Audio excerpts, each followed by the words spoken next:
I've been afraid of the dark since I was a kid. I don't remember why. It's just that every time I found myself in the dark, even as a teenager, I wanted to get out of it. No, not to leave, to get out, as quickly as possible, to where there is light. Now I have been able to overcome my fear. I calmly stay at night in my rented apartment.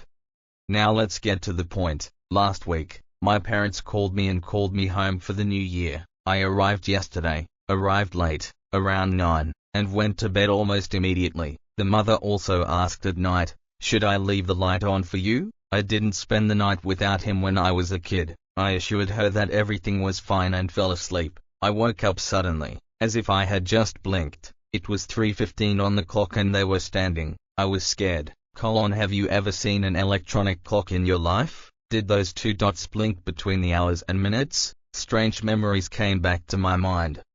I instinctively turned my back to the wall and fell silent. I don't know how long it lasted. The clock was still standing, but I began to calm down, and then, soft footsteps rang through the room. It's quiet, but you can hear it perfectly at night, from the door to the window. Everything was quiet for a few seconds and the invisible man went to my bed. My breathing quickened, and my heart was pounding in my throat, and I felt hot breath on my face. Instantly, my memory woke up. I remembered why I was afraid of the dark, and how I had felt the same way when I was a child. I jumped up and reached the light switch in 2 jumps. Click. The light doesn't turn on.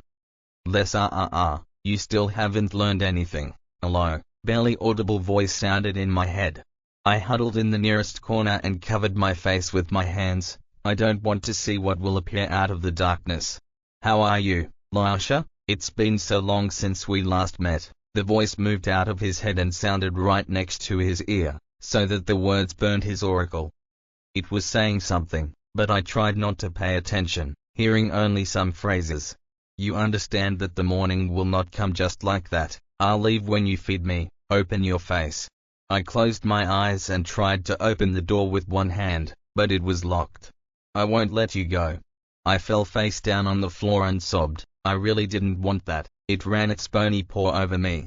I missed you, Lyosha. I was starving. Why did you leave the light on at night? Why did you torture me? I started crying. Here, good boy. Now take your hands off your face.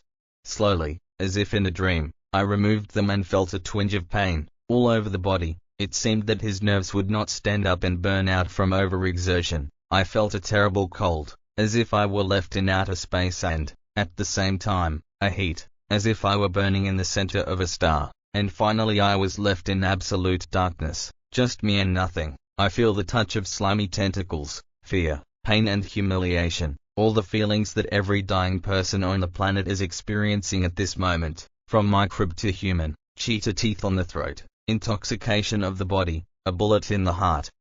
It went on for ages and ended as abruptly as it began. It was morning. I woke up in my bed at home. My parents were still asleep. It took me a long time to come to my senses. I'll never be in the dark again. Nowhere, even kilometers away from this room. Never.